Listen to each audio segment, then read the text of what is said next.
সালাতু আসসালামু আলাইকা ইয়া রাসূলুল্লাহ। সালাতু আসসালামু আলাইকা ইয়া হাবিবাল্লাহ। প্রিয় মুসলমান ভাইয়েরা, কয়েকদিন ধরে মৌলানা মুস্তাকুর নবী নামে এক মূর্খ, অহংকারী, জিতপন্থী,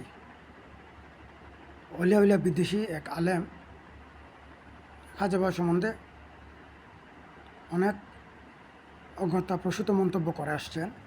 ওনার একটা মন্তব্য দেখলাম যে খাজা বাবার সঙ্গে আকাইদের, ফেকার, নামাজ, রোজা, দুনিয়ার কী সম্পর্ক?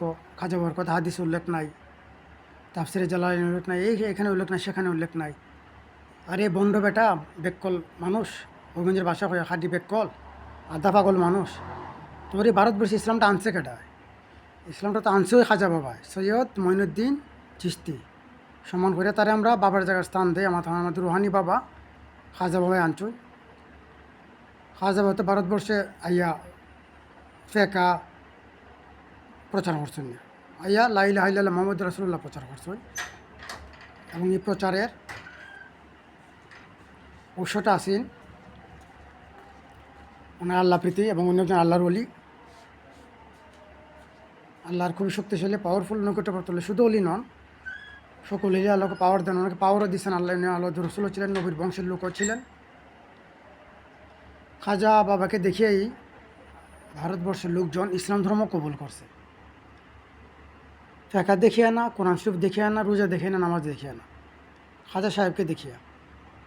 খাজা সাহেবের আধ্যাত্মিক কর্মকাণ্ড, ওনার সুন্দর চলাফেরা, ওনার রুহানি শক্তিতে বিমোহিত হইয়া কোটি কোটি হিন্দুরা, অন্য ধর্মের লোকেরা ইসলাম ধর্ম গ্রহণ করেছেন।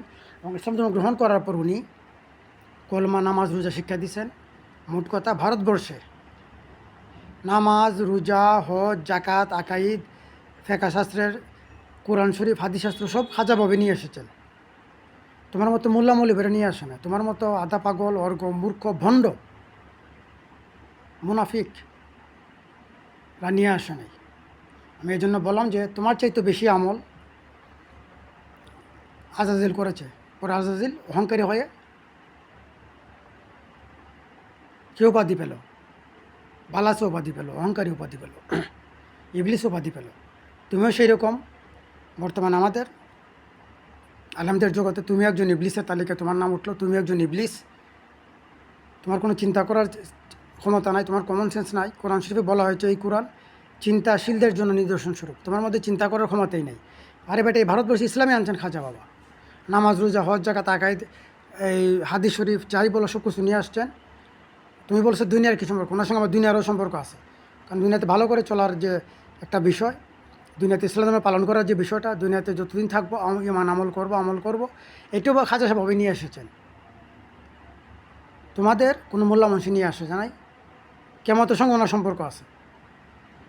আমরা যদি খাজা বাবার সাথে ভালো সম্পর্ক রাখি, মহব্বত রাখি, তাহলে ওনার সঙ্গে আমাদের হাসর নসর হবে। কারণ রসুল বলে গেছেন, যার সাথে যার ভালোবাসা থাকবে তার সঙ্গে তার হাসর হবে। আমরা খাজা মঈনুদ্দিন চিশতি, খাজা সৈয়দ মঈনুদ্দিন চিশতি সাহেবের সঙ্গে মহব্বত রাখি, ভালোবাসা রাখি, সেই জন্য আমাদেরও হাসর নসর খাজা সাহেবের সঙ্গে হবে। আর তোমার হাসর নসর হবে ইবলিসের সাথে, কারণ তুমি অহংকারী, তুমি নিজের ইমান আমলকে খুব বেশি গুরুত্ব দেও। এবং সৈয়দ মঈনুদ্দিন চিশতি সম্বন্ধে মন্তব্য করার সময় তোমার চিন্তায় আসে না তুমি মানুষকে কী বোঝাতে চাইতেছ। কোরআন হাদিসের সঙ্গে খাজা বাবার কোনো সম্পর্ক নাই। কোরআন হাদিসই তো খাজা বাবা ভারতবর্ষে নিয়ে আসছেন। টোটাল ভারতবর্ষে বাংলাদেশ, পাকিস্তান সহ ভারত সহ অধিকাংশ মুসলমান খাজা বাবার হাতে হয়েছেন এবং ওনার পরবর্তী অনুসারীদের মাধ্যমে হয়েছেন। ওনার পরবর্তী যে মুসলমান অনুসারীরা ছিলেন, অলিয়া উলিয়া ছিলেন, ওনারা নিয়ে এসেছেন। এবং এখন পর্যন্ত খাজা সাহেবের তরিকা, চিশতিয়া তরিকা অনুযায়ী সারা ভারতবর্ষে ইসলাম ধর্ম যে শান্তির ধর্ম, এটা প্রচার আছে খাজা সাহেবের তরিকা অনুযায়ী। তোমার সেই 40 বছর আগে তাবলিগ দেওয়া নয়, তাবলিগের তাফাকে বসে তুমি মন্তব্য করছো, তোমার ইলিয়াস দিয়ে দেওয়া নয়। ইলিয়াস মাহতির দিয়া ভারতবর্ষে ইসলাম আসা নাই। ইলিয়াস মাহতি বরং ভারতবর্ষে অনেক বেশ কিছু ঝামেলা তৈরি করেছে। তুমিও যেমন ঝামেলা তৈরি করতেছো। তুমি তোমার আমল করো, তুমি তোমার নামাজ রাখো, রোজা করো। খাজা সাহেবের বিরুদ্ধে বলা কী দরকার? খাজা সাহেবের প্রতি যদি আমরা বিদ্বেষ রাখি, তাহলে আল্লাহ অলির বিরুদ্ধে বিদ্বেষ রাখলাম। আল্লাহ বলেছেন যে তার অলির বিরুদ্ধে বিদ্বেষ রাখা, তার বিরুদ্ধে আল্লাহ যুদ্ধ ঘোষণা করেন। খাজা মঈনুদ্দিন চিশতি আল্লাহর অলি, ওনার সঙ্গে আমার ভালোবাসা রাখতে হবে, মহব্বত রাখতে হবে।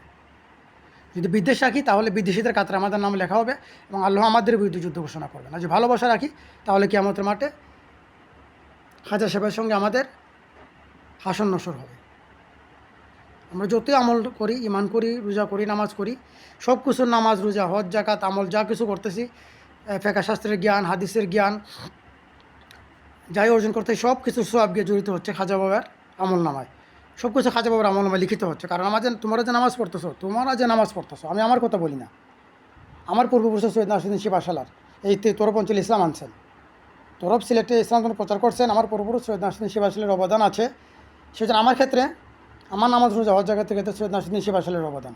কিন্তু তোমাদের ক্ষেত্রে, তোমরা যারা হিন্দু থেকে মুসলমান হয়েছে এই ভারতবর্ষে, যারা বাস্তবতা, অহংকারের বিষয় না, যারা বাস্তবতা, যারা খাজা সাহেবের হাত ধরে ভারতবর্ষে মুসলমান হয়েছে, প্রত্যেকেরই ইমান, আমল, ইবাদতের একটি অংশ, ইবাদতের অংশ খাজা সাহেবের আমলনামায় লেখা হয়। কারণ এটাকে বলে সদগা জারিয়া, এটাকে সদগা জারিয়া বলে। কারণ ভালো কাজ করলে যদি ভালো কাজ পরবর্তীতে অন্যেরা অনুসরণ করে, তাহলে সেই অনুসরণকারী সকলের সওয়াব যে এটা চালু করেছে তার আমলনামায় লেখা হয়। খাজা সাহেব ভারতবর্ষে ইসলাম ধর্ম চালু করেছেন, কাজে ইসলাম ধর্ম যারাই পালন করো, প্রত্যেকের নামাজ, হজ, জাকাত, দুরূদ শরীফের সওয়াব তোমরা যতটুকু পাবে, খাজা সাহেবের ভান্ডারে ততটুকু জমা হবে, খাজা সাহেবের আমলনামায় ততটুকু জমা হবে। কিয়ামত পর্যন্ত যারাই ভারতবর্ষে ইসলাম ধর্ম পালন করবে, প্রত্যেকের আমলনামা থেকে আমলনামার সওয়াব খাজা সাহেবের আমলনামায় লেখা হবে। তোমাদেরও তো থাকবেই, কিন্তু খাজা সাহেবের আমলনামায় লেখা হতেই থাকবে।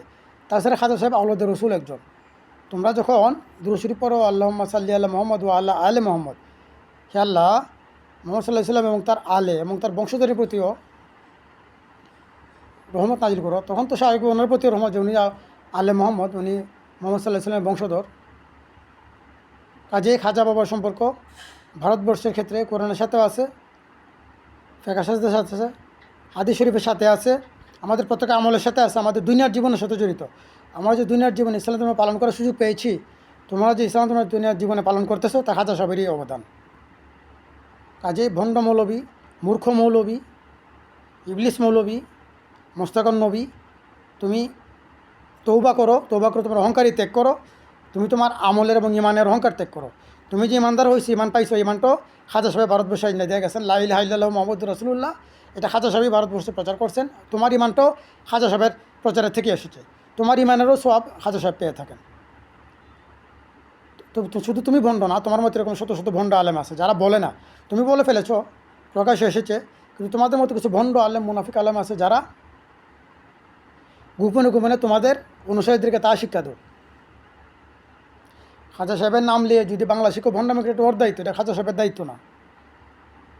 কিন্তু তুমি যে ইসলাম ধর্মের নাম নিয়ে ভণ্ডামি করতেছো, এটা কি? তুমি যে শায়েক পূজারি, তোমরা মাজার যারা কী করে তাদের বলে মাজার পূজারি, তোমরা শায়েক পূজারি, তোমরা শায়েকের ভুল বলো কি শুদ্ধ বলো এটা চিন্তা করো না, তোমরা শায়েকের কথায় ফালাফালি করো, তোমরা শায়েক পূজারি। খাজা সাহেবের খেতাবাদি কিছু পড়ো মিয়া, খাজা সাহেবের খেতাবাদি পইরা কিছু জ্ঞান অর্জন করো। আর যতই লাফালাফি করো, এই যে মসজিদে বইয়া খুতবা দিতেছো, মসজিদে বই ওয়াজ করতেছো, মসজিদে বৈশা যাদের সামনে তুমি ওয়াজ করছো, যারা মুসলমান, তারা কিন্তু হয় খাজা সাহেবের হাত ধরে আসছে, আর আমাদের হবিগঞ্জে আসলে সৈয়দ নাসিরুদ্দিন শিবা আসলে হাত ধরে আসছে, সিলেট অঞ্চলে আসলে শাহজালাল সাহেবের হাত ধরে আসছে। কাজে ধরতে গেলে ওই অলিয়ালদের পায়েই ধরতে হবে। তোমরা ইসলাম ধর্মে বরং বিভেদ তৈরি করতেছো, তোমরা ইসলাম ধর্মে ভেজাল তৈরি করতেছো, তোমরা ইসলাম ধর্মকে একটি জঙ্গি ধর্ম হিসাবে প্রতিষ্ঠিত করার চেষ্টা করতেছো। তোমরা নিজেদেরকে অনেক বড় আমলদার বোঝাইতেছ, অনেক বড় ইমানদার বোঝাইতেছ। খাজা সাহেব তো তাহাজ্জুদ নামাজও কোনো দিন কাজা হয় নাই।